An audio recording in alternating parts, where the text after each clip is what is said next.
பாஜக அரசும் பாகிஸ்தானோடு போர் நடத்துவோம் என்கிற வகையில அறிவிப்புகளை வெளியிட்டு வருகிறார்கள். சிந்து நதியை பாகிஸ்தான் பயன்பாட்டுக்கு விடமாட்டோம், அந்த ஒப்பந்தத்தை ரத்து செய்கிறோம் என்று சொல்லுகிறார்கள். பாகிஸ்தானுடைய அமைச்சர் ஒருவர் சிந்து நதி பாகிஸ்தானுக்கு வரவிடாமல் தடுக்கப்பட்டால் நாங்கள் இந்தியா மீது போர் தொடுப்போம், அணு ஆயுதங்கள் தயாராக இருக்கின்றன என்று சொல்லக்கூடிய ஒரு சூழல் உருவாகி இருக்கிறது.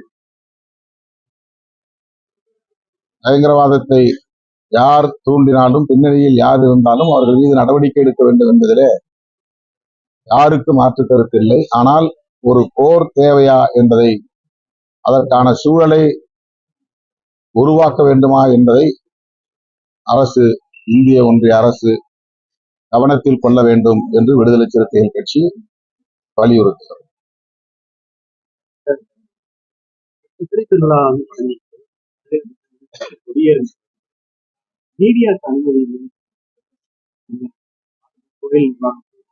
மேலும் ஆட்சி கட்சி தான் நாங்க அந்த அப்படின்ற மாதிரி புதுசா ஒரு நடைமுறை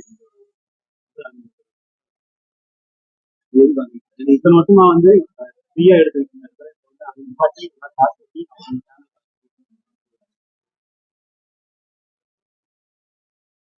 இந்த அறிவிப்பு அதிர்ச்சி அளிக்கிறது.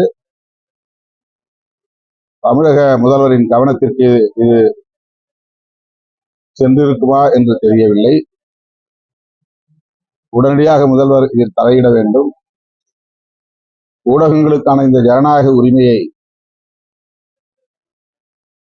பறிக்காமல் வழக்கம் போல அவர்களை அனுமதிக்க வேண்டும். சித்திரை திருவிழா முன்னிட்டு ஊடகவியலாளர்களுக்கு உரிய வசதிகளையும் ஏற்பாடு செய்து தர வேண்டும் என்று விடுதலை சிறுத்தைகள் கட்சி வேண்டுகோள் விடுக்கிறது.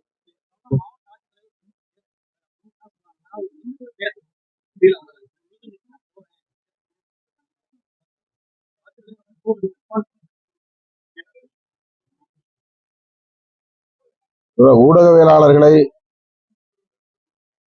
உரிய முறைப்படி அணுக வேண்டும், அவர்களுக்கான உரிமைகளை அனுமதிக்க வேண்டும். மாவட்ட ஆட்சியர் அவர்கள் ஊடகவியலாளரை அவமதிக்கும் வகையிலே நடந்து கொள்வது கூடாது என்று வேண்டுகோள் விடுக்கிறோம்.